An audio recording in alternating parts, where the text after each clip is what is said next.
আমাদের অনন্য স্টোরি সকল প্রকার পার্ট গল্প দেখতে আমাদের চ্যানেলটি সাবস্ক্রাইব করে পাশে থাকা বেল আইকনটিতে ক্লিক করে অল নোটিফিকেশন অন করে দিন। ও সোহাগু, দেখাও না একটা নাচ। তোমার রাগী বরটার জন্য পুরো বিয়েবাড়ি মনমরা হয়ে আছে, একটুও নাচ গান করতে পারছি না। প্লিজ এখন একটু নাচো না গো। নিফাত, আমি তো নাচ পারি না বনু, আর এগুলো শেখাও হয়নি কখনো। তার চেয়ে বরং তোমরা মজা করো, আমরা যাই। বলেই ছোঁয়া কেয়াকে নিয়ে চলে যাওয়ার জন্য পা বাড়ায়। এমন সময় রিমি বলে ওঠে, কি ব্যাপার ভাবির বান্ধবী, আপনিও কি নাচের অজান্তা? আহারে। ফুঁসে ওঠে কেয়া। দেখুন, আমরা নাচ শিখিনি ঠিক আছে, কিন্তু এতটাও কম পারি না যে কারো সামনে পরিবেশন করা যাবে না। সোয়া যখন চাইছে না আর আমারও ভালো লাগছে না, তাই আমরা বরং চলে যাই। আপনারা আপনাদের মতো আড্ডা দিন। বাবা, সোয়াকে দেখে কথা বলাই যায় না, অসময়ে একটা করে উকিল সেট করে রেখেছে। চোখ উল্টিয়ে বলল জেমি।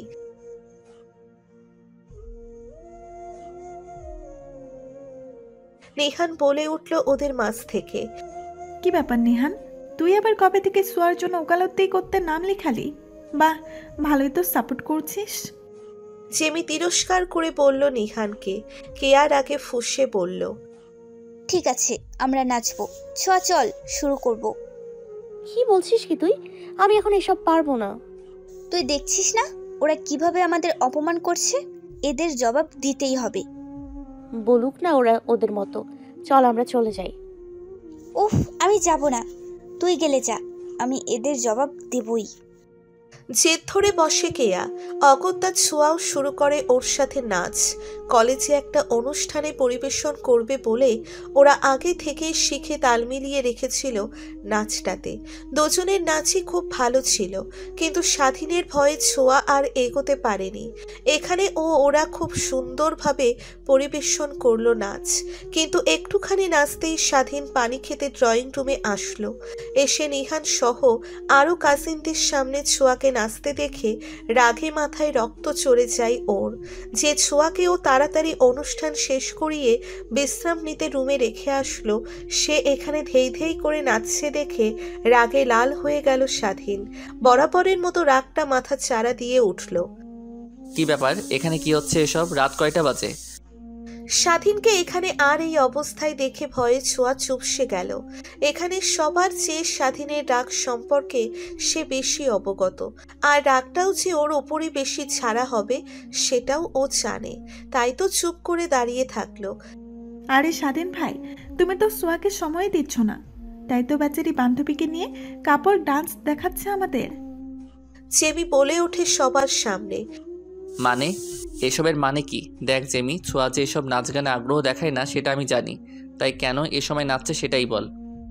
স্বাধীন চোখ রাঙিয়ে বলে জেমিকে। ও মা স্বাধীন ভাই, তার মানে তোমার কি মনে হয় আমরা মিথ্যা বলছি? বাবা, দুদিনের বিয়েতে এসে এইসবও শুনতে হলো?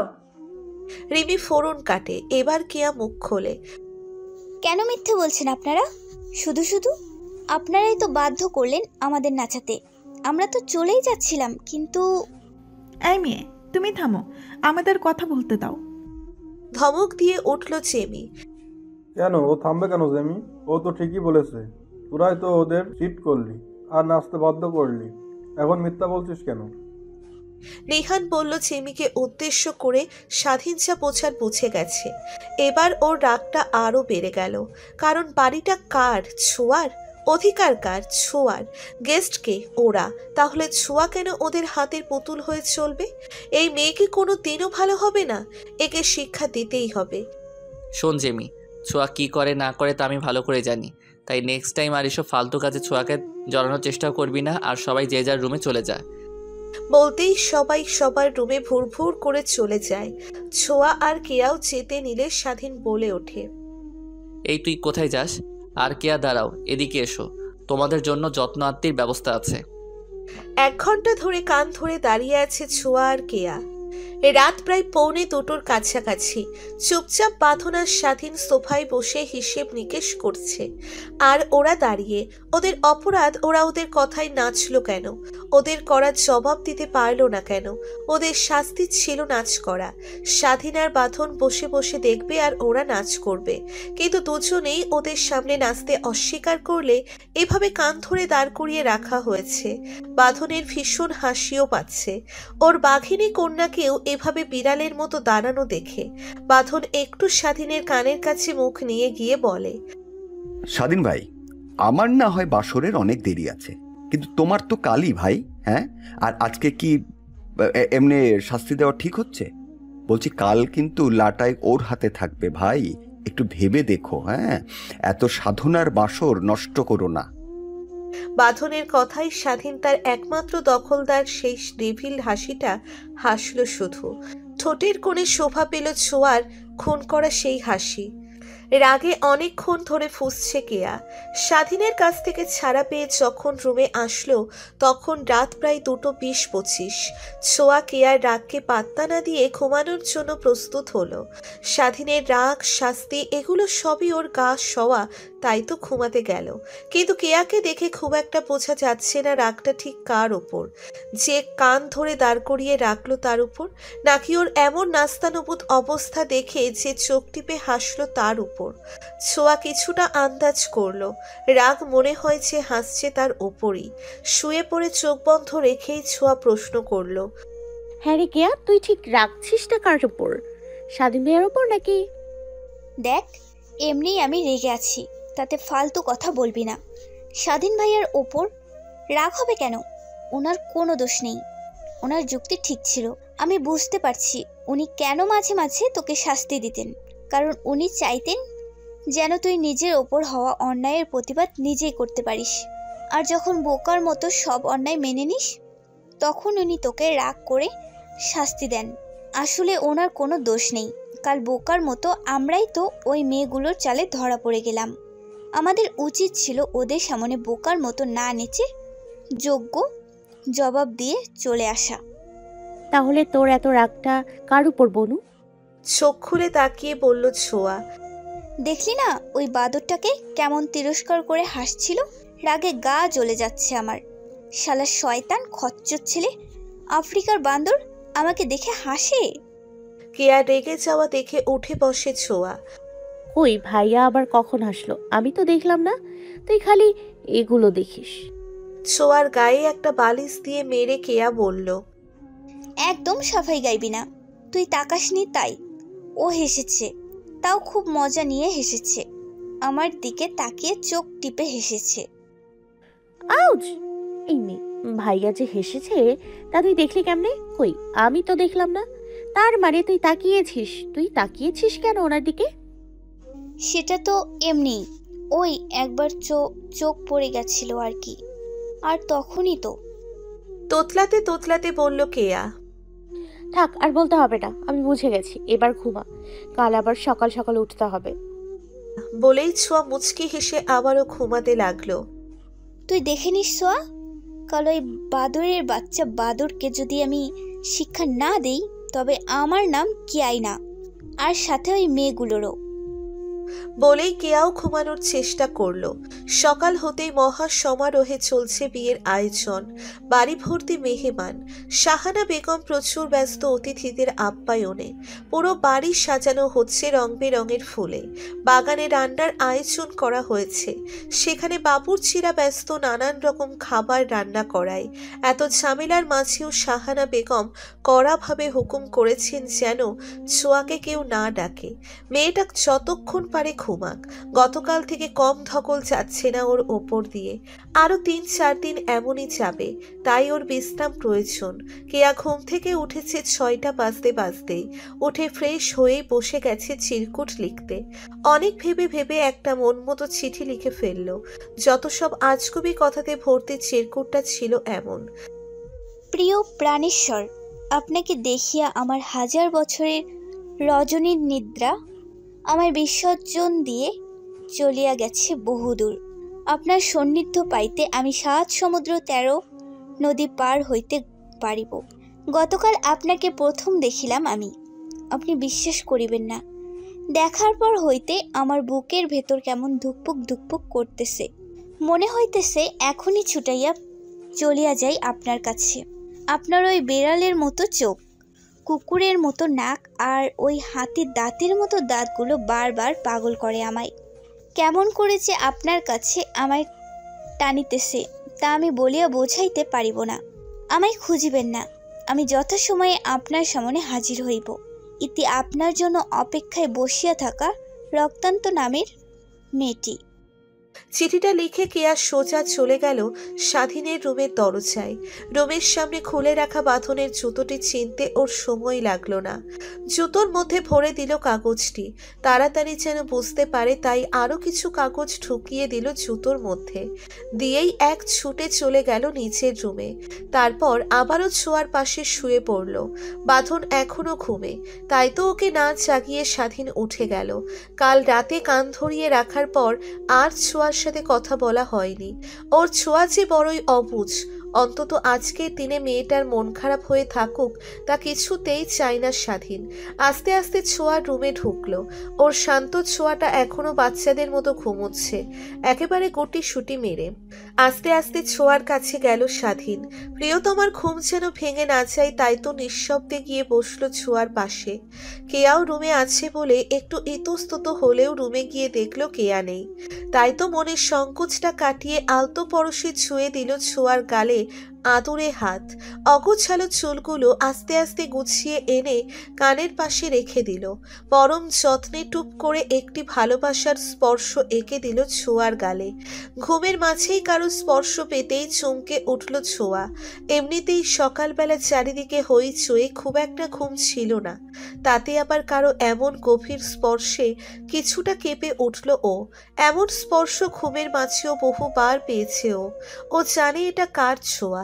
কিন্তু আজকের দিনে এত শোরগোলের মাঝে অন্য কেউ তো এভাবে ছুঁতে পারে, তাই অকস্মাৎ ভয়ে জেগে উঠল ছোঁয়া। কিন্তু চমকে গিয়ে চোখ খুলতেই চোখের সামনে ভেসে উঠল সবচেয়ে আতঙ্কিত, সবচেয়ে প্রিয় মানুষটির মুখ। কিন্তু চমকে গিয়ে চোখ খুলতেই চোখের সামনে ভেসে উঠল সবচেয়ে আকাঙ্ক্ষিত, সবচেয়ে প্রিয় মানুষটির মুখ। পরম আবেশের ঘোরে ভালোবাসা এঁকে দিচ্ছে ওর ঠোঁটে, গালে, কপালে। এমন গভীর স্পর্শ উপেক্ষা করা দুঃসাধ্য। চোখ খুলে প্রিয় মানুষটিকে দেখে আবারও চোখ বন্ধ করলো ছোঁয়া। চোখ বন্ধ রেখেই নিতে লাগলো প্রিয় মানুষটির বহু মূল্যবান আদর। আস্তে আস্তে স্বাধীনের নিঃশ্বাস ছোঁয়ার কানের কাছে পড়ল। ফিসফিস করে বলতে লাগলো, কি হলো, চোখ খুলবি না নাকি ঘুমানোর ভান করে শুধু নিজের আদরটুকু নিংড়ে নিবি আর আমার ভাগেরটা ঘুমের বাহানা দিয়ে বাকি রাখবি? তোমার এমন মধুর অত্যাচারের মাঝে চোখ খুলে দেখার সাধ্য যে আমার নেই স্বাধীন ভাইয়া। আমি পারবো না চোখে চোখ রেখে তোমার আদর নিতে। এই দুঃসাধ্য ব্যাপার আমার জন্য। চোখ বন্ধ রেখেই ফিসফিস করে বলল ছোঁয়া। তা বললে তো হবে না, আমি খালি একাই আদর করব। আমার আদর কে করবে শুনি? ছি স্বাধীন ভাই, তুমি বড়ই ঠোঁটকাটা পুরুষ। এখন যাও বলছি, আমার খুব লজ্জা লাগছে। তুমি না গেলে আমি তাকাবো না, চোখ তুলে চাইতে পারবো না তোমার চোখে। এইটুকুতে এত লজ্জা যান? এখনো কত কিছু বাকি। তুই আমার হাজার অপেক্ষার রাতের একমাত্র সমাধান। তুই আমার প্রতিটা সঙ্গীহীন দিনের একমাত্র সহচরী। হাজারটা নিকটিনে নিজেকে পোড়ানোর কারণ তুই। এত কাছে থেকেও অনেক পুড়িয়েছিস আমায়। তোকে তো আমি এমনি ছাড়বো না, অনেক অনেক পোড়াবো তোকে। আমার প্রেমে পুড়িয়ে ভস্য করব তোকে আমি। আমার প্রতিটি বিনিদ্রার রাতের কারণ হবার জন্য পোড়াবো। প্রকাশ্যে এড়িয়ে চলা আর গোপনে আমার টি শার্ট থেকে গন্ধ নেওয়ার দায়ে তোকে আমি পোড়াবো। বলেই স্বাধীন আবারও ছোঁয়ার কপালে ঠোঁট ছোঁয়ায়। প্রিয় পুরুষটির এমন মোহময় কণ্ঠে বলা প্রতিটি কথাই ছোঁয়াকে কাঁপিয়ে তোলে। কেয়া এতক্ষণ ওয়াশরুমে ছিল, একটু বের হতেই এদের এমন ঘনিষ্ঠ দেখে আবারও ভেতরে যায়। কিন্তু অনেকক্ষণ ধরে দাঁড়িয়ে থেকেও যখন এদের কথা শেষ হচ্ছে না, তখন ভেতর থেকেই বলে, বলছি এত ইমোশনের মাঝে আমি ওয়াশরুমেই থেকে যাব নাকি একটু বের হওয়ার সুযোগ পাবো? আর কতক্ষণ? কেয়ার কথা শুনতেই দুজনেই অপ্রস্তুত হয়। স্বাধীনও ছোঁয়াকে ছেড়ে উঠে দাঁড়ায়, আর ছোঁয়াও লজ্জায় আরো রাঙা হয়ে যায়। রুম থেকে বের হয়ে যায় স্বাধীন সকাল সকাল। এই বাঁধন মেয়ের ফিলিংসের 12টা বাজানোই সোজা চলে যায় বাঁধনের কাছে। জোরে জোরে ঝাঁকিয়ে ঘুম থেকে তোলে বাঁধনকে। ভাই বাঁধন, কতটুকু পটাতে পেরেছো এই মেয়েটাকে? তাড়াতাড়ি বিয়ে করে ফেলো তো। এই যে সত্যি উগান্ডার বাসিন্দা, আমার জীবনটা তেজপাতা বানিয়ে ছাড়লো। কি হয়েছে স্বাধীন ভাই? আমার বাঘিনী আবার কি করলো? এই সকাল সকাল তোমার মুখ এত ভার?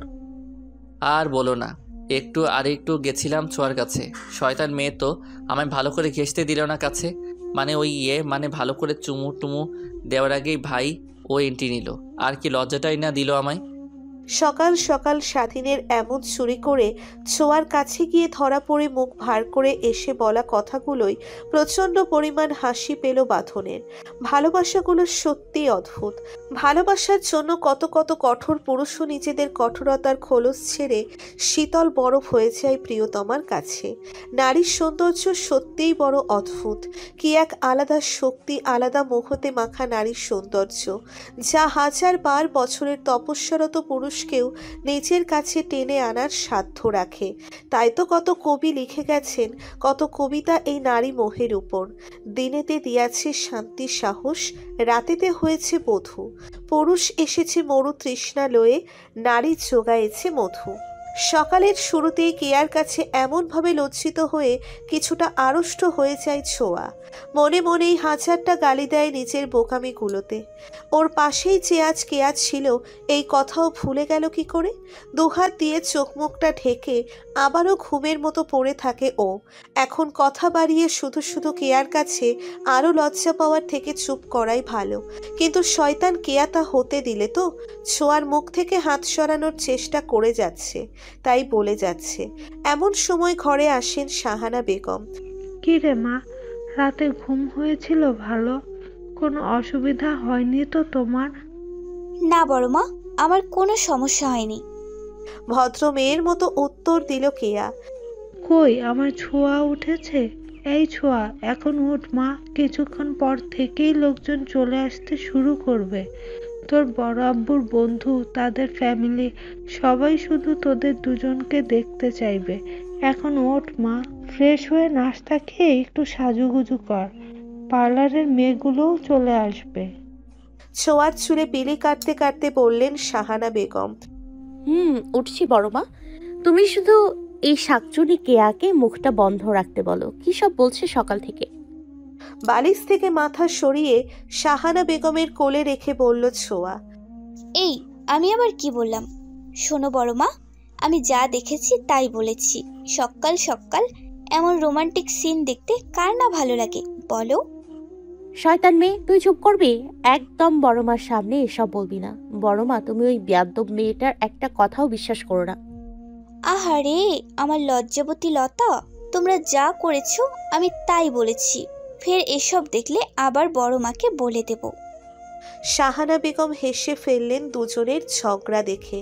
দুহাত দিয়ে দুজনেরই কান ধরে বললেন, দুইটা একই হয়েছিস, কেউ কারো থেকে কম না। ঝগড়া বাদ দিয়ে দুজনেই নাস্তা খেতে আয়, আর সুন্দর করে সাজুগুজু কর। আর ছোঁয়াকে আর জন্য যেসব শপিং করেছিস সেগুলো ওকে দে। আমার জন্য শপিং? কিন্তু কেন বড় মা, আমার কিচ্ছু লাগবে না। লাগবে না বললেই হলো? এক মেয়ের বিয়েতে আরেক মেয়েকে কেনাকাটা করে দেব না তাই কি হয়? কোনো কথা বলবে না, যা যা কেনা হয়েছে সব পরবে। কেয়া এসে পেছন থেকে জড়িয়ে ধরল শাহানা বেগমকে। তুমি এত ভালো কেন বড় মা? তুমি সত্যি অসাধারণ। তোমার গায়ে একটা মা মা গন্ধ পাওয়া যায়। আমি যদি তোমার মেয়ে হতে পারতাম। কে বলেছে তুই আমার মেয়ে নস? তুইও আমার মেয়ে, আমার ছোঁয়ার মতো। ছোঁয়াও জড়িয়ে ধরল শাহানা বেগমকে। পরম যত্নে দুই এতিম মেয়েকে নিচের বুকে আঁকলে নেন শাহানা বেগম। মাতৃত্বের সকল স্নেহ ঢেলে দেন পরম মমতায়। সুন্দর একটি মুহূর্ত কাটানোর পরে শাহানা বেগম চলে যান স্বাধীনকে তৈরি হওয়ার জন্য বলতে। বউয়ের সাজে সাজানো হয়েছে ছোঁয়াকে। খুব ভারী ব্রাইডাল লুক না হলেও সুন্দর পরিপাটিভাবে সাজানো হয়েছে। এত লোকজন, এত ঝামেলার মধ্যেও পার্লারের মেয়ে দুটোর দিকে স্বাধীনের কড়া আদেশ, কোনো প্রকার কৃত্রিম পাউডারের নিচে যেন ছোঁয়াকে ডোবানো না হয়। জাস্ট ছোঁয়ার যেটা গায়ের রং সেটাই যেন বজায় থাকে। মেয়েগুলো মনে হয় নিজেদের মতো করে সাজাতে না পেরে বিরক্ত, কিন্তু চাহিদার থেকে বেশি টাকা দেওয়ায় একদম কথা মতোই কাজ করছে ওরা। ছোঁয়ার জন্য স্বাধীন নিচে পছন্দ করে লেহেঙ্গা কিনেছে, ধবধবে সাদা রঙের লেহেঙ্গা, সাথে লাল টকটকে চুড়ির ওড়না। এমন সাধারণ রঙের লেহেঙ্গায় যেন ছোঁয়ার সৌন্দর্য ঈর্ষণীয়ভাবে বাড়িয়ে দিল। স্বাধীন যে চোখ দিয়ে কতটা মেপে এমন পোশাক নির্ধারণ করেছে তা ছোঁয়ার গায়ে পরেই বোঝা যাচ্ছে। শাহানা বেগমের প্রথমে একটু অমত ছিল বিয়ের পোশাক সাদা হওয়ায়, কিন্তু লাল ওড়না থাকায় আর কিছু বলেননি।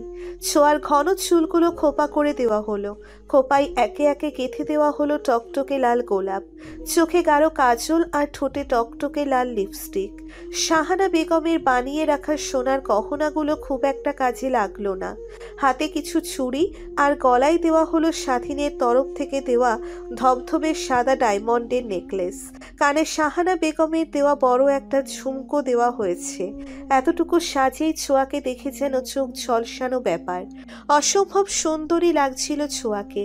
সকলেই তাক লেগে দেখছিল মেয়েটাকে। বরাবরের মতো চুপচাপ মেয়েটিকে দেখতে যেন আজ সম্পূর্ণ অন্য রকম লাগছিল। একা একা রুমে বসে আছে ছোঁয়া।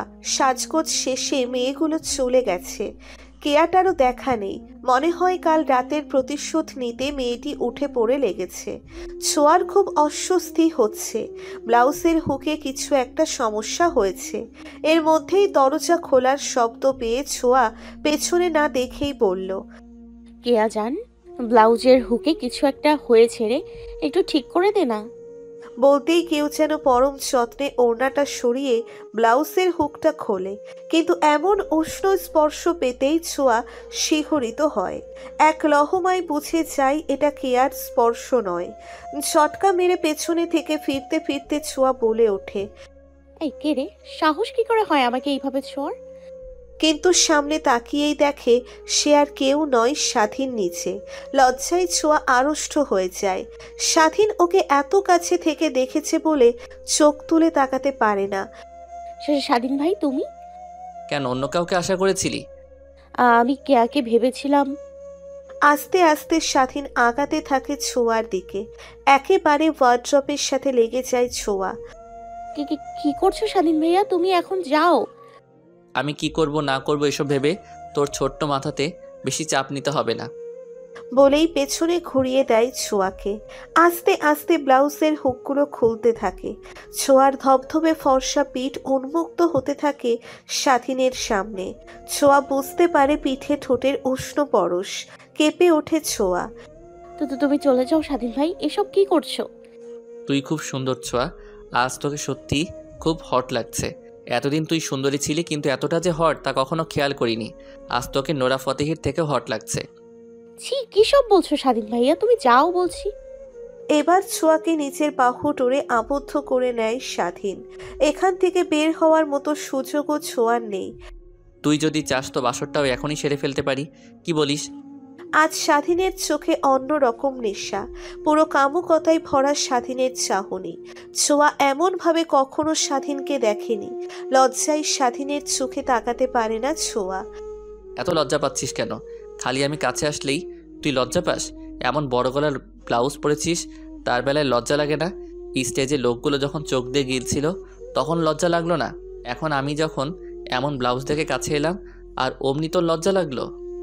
বলেই ছোঁয়ার গলায় মুখ ডুবায় স্বাধীন। তুমি কি সব বলছো? ব্লাউজটা তো তুমিই এনে দিয়েছো, আমি কি করব?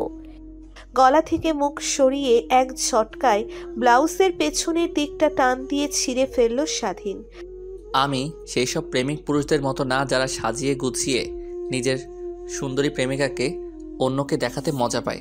বোরকা ছাড়া স্লিভলেস ব্লাউজ শাড়ি পরিয়ে বাইকের পেছনে নিয়ে কখনো ঘুরিয়ে আনন্দ দিতে পারবো না তোকে। আমার আদর ঠিক তেমনই, যেমন ভয়াবহ হবে অন্যায় করলে আমার শাসন। কিন্তু পোশাকটা তো তুমিই এনে দিয়েছিলে ভাইয়া, আমার কি দোষ? আমি চোখের সৌন্দর্যে এনেছি, কিন্তু তোর শরীরের মাপটা তো পুরোটাই জানি না। গলাটা যে এত বড় হবে তা তো বুঝতে পারিনি। তুই পরার পর যখন বুঝলি এটার গলা এতটা বড় আর হাইট এত খাটো, আমায় ডাকিসনি কেন? তুই জানিস সাজগোজের পুরোটা সময় আমি বাইরে অপেক্ষা করছিলাম কোনো প্রবলেম হলো কিনা জানতে। কিন্তু এখন আমি কি পরবো ভাইয়া, আর ব্লাউজ তো নেই। স্বাধীন পাশে থাকা একটা ব্যাগ থেকে আরও একটি গোল্ডেন কালারের ব্লাউজ বের করে ছোঁয়াকে দিল। যখন প্রথম সাজগোজ শেষে দেখলাম তোকে তখনই খেয়াল করি আর বের হয়ে যায় আর একটি ব্লাউজ আনতে, কিন্তু এর মধ্যেই তো তুই স্টেজে চলে গেছিস। নেক্সট টাইম যেন এমন ভুল আর না হয়। এমন অবস্থা করব কারোর সামনে মুখ দেখাতেও লজ্জা পাবি। বলেই ছোঁয়াকে রেখে চলে গেল স্বাধীন। ছোঁয়ার দু চোখ ভরে জল টলমল করছে। কেয়া অনেকক্ষণ ধরে ফলো করছে বাঁধনকে।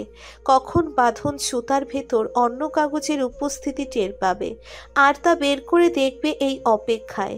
কেয়াও একটা আকাশি কালারের লেহেঙ্গা পরেছে, সাথে হালকা মেকআপ। ছোঁয়া পছন্দ করে কিনে আনা সোনার চিকন একটা হার ও শোভা পাচ্ছে গলায়, কিন্তু লেহেঙ্গার সাথে চশমা মনে হয় আজব প্রাণীগুলোই পড়ে। কেয়াও সেই দলের। মেয়েটাকে দেখতে ঠিক যতটা শান্ত লক্ষ্মী মনে হয়, এ ঠিক ততটাই বিচ্ছু। কে এখন ওকে দেখে বলবে যে ও এতটা চটপটে? খুব সুন্দর লেহেঙ্গার সাথে এমন হালকা সাজ একেবারে যথাযথ মনে হচ্ছে। ঠোঁটে লিপস্টিকও খুব হালকা দিয়েছে। বাঁধন অনেকক্ষণ ধরে খেয়াল করছে মেয়েটাকে, কিন্তু কেন যেন মনে হচ্ছে ও কিছু একটা নিয়ে বাঁধনকেই ফলো করছে। তার মানে যে কিছু একটা গন্ডগোল আছে তা বাঁধন বুঝতেই পারছে। কেয়া যেখানে দাঁড়িয়ে আছে তার ঠিক আগেই বসে আছে জেমি আর ওর বোন রিমি। দুই বোনের মধ্যে কথোপকথনও হালকা শোনা যাচ্ছে। এই আপু শোন, এই যে স্বাধীন ভাইয়ার বন্ধু, যে ছেলেটা অনেকক্ষণ ধরে মনে হয় আমার দিকে তাকাচ্ছে। আহা কি হ্যান্ডসাম লুক, আমারও ওনাকে খুব ভালো লেগেছে। রিমি জেমিকে বলল, কোন ছেলেটা? ওই যে সামলা করে দেখতে ওইটা? স্বাধীন ভাইয়ের কোনো এক বন্ধু? হ্যাঁ আপু, আমি অনেকক্ষণ ধরেই দেখলাম উনি আমার দিকে একটু পর পর দেখছেন। I think I love you Badhon. আপু তুমি তো স্বাধীন ভাইয়াকে পাওনি, কিন্তু বাঁধনকে পেতে আমায় হেল্প করবে প্লিজ? কি বলছে এই মেয়ে? ধুত ছাই, কেয়ার প্ল্যান আবার বিফলে গেল। বাঁধনের জুতোর মধ্যে রেখে আসা ওই চিঠিটা তো প্রেরকের জায়গায় র কারান্ত নামের কথাই লিখেছে, আর র ফর রিমি। এবার কি হবে? বাঁধন যদি সত্যিই মনে করে চিঠিটা রিমিই দিয়েছে, আর এদিকে তো এই রিমিটাও বাঁদরটার জন্য ফিদা। এবার কি হবে? নিজের পায়ে নিজেই কুড়ুল মারার মতো ব্যাপার। যে করেই হোক বাঁধন যাতে চিঠিটা না দেখতে পায় সেই ব্যবস্থাই করতে হবে। এদিকে বাঁধনও উঠে চলে যাচ্ছিল, কেয়াও পিছু নেয় ওর। এই যে মিস্টার বাঁধন, প্লিজ থামুন, আপনার সাথে আমার খুব দরকারি কথা আছে। বাঁধনকে দাঁড় করাতে বলে কেয়া, ব্যাপার কি? আজ কেয়া রানী নিজেই কথা বলতে আসছে আমার সাথে। মনে মনে কিছুটা অবাক হয় বাঁধন। নিশ্চয়ই কোনো ঘাপলা আছে এটাও বুঝতে পারে। বলছি, আজ সূর্যটা কোন দিকে উঠেছে বলুন তো? মিস কেয়া নিজে এসেছে আমার সাথে কথা বলতে। ছি, এসব বলছেন কেন? আমি বুঝি সব সময়ই ঝগড়া করি আপনার সাথে, এমনিই কথা বলতে এলাম আর কি। ও তাই তো, কথা হচ্ছে। খুব সুন্দর লাগছে আপনাকে, একদম পরীর মতো। হ্যাঁ বেড়া, আমি তো কথা বলতে চাইলেই তোর খালি এসব আজাইরা কথা শুরু হবে। শালা অ্যানাকোন্ডা কোন হানকার। মনে মনে বলে কেয়া, কিন্তু মুখে 4 ইঞ্চি হাসি ঝুলিয়ে বলে, আসলে বলছিলাম কি, জুতা খুলে ভেতরে চলুন না, বসি একটু দুজনে গল্প করি আর কি। আমিও জুতা খোলার জন্যই এদিকে আসছি। আসলে জুতোর মধ্যে কিছু একটা ঢুকেছে মনে হচ্ছে। হ্যাঁ, অনেকক্ষণ ধরে খুসখুস করছে, এটাই এবার দেখতে হবে আর কি। আরে না না, জুতার মধ্যে আবার কি ঢুকবে?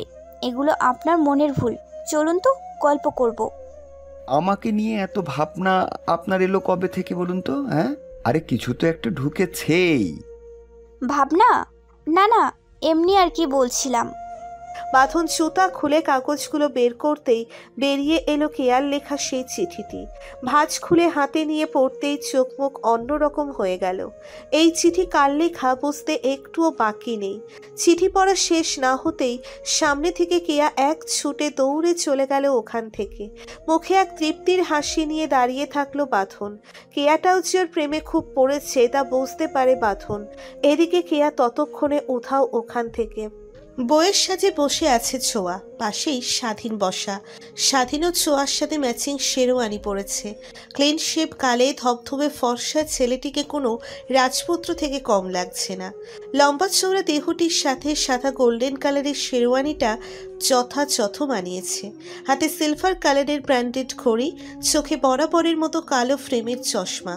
যে কোনো মেয়েকে পাগল করতে ওর গম্ভীর ফর্সা মুখে বাঁকা এক চিলতে হাসিই প্রয়োজন। কলেজে কত মেয়েরাও এই রাগী মেজাজি টিচারটার চক্ষু নজরে আসার জন্য কত রকম বাহানা করে, কিন্তু এই চাপা স্বভাবের গম্ভীর ছেলেটার মন যে সেই কবে তার বালিকা বধূর প্রতি মচে আছে তা তো সকলের অজানা। এক মনে ফোনে ছোঁয়ার পিকগুলো দেখছিল স্বাধীন। একটা ছবি তো ছোঁয়ার কাঁধের কালো তিলটা দেখাই যাচ্ছে। জুম করে এনে বারবার পর্যবেক্ষণ করে তিলটি। তারপর ওখানেই ছোঁয়ার কানের কাছে মুখ নিয়ে বলে, জান, তোর এই তিলটা তো আমার অজানা ছিল। কি রোমাঞ্চকর লাগছে এমন জায়গায় তিলটা। ইচ্ছা করছে এখনই কিস করে দেই। ফিসফিস করে স্বাধীনের বলা কথায় লজ্জায় রাঙা হয়ে যায় ছোঁয়ার মুখ। সামনে পিছনে এত মানুষজনের ভেতরে কি সব বলছে স্বাধীন ভাই? ছেলেটার কি একটুও লজ্জা শরম নেই? মনে মনে বকে ছোঁয়া।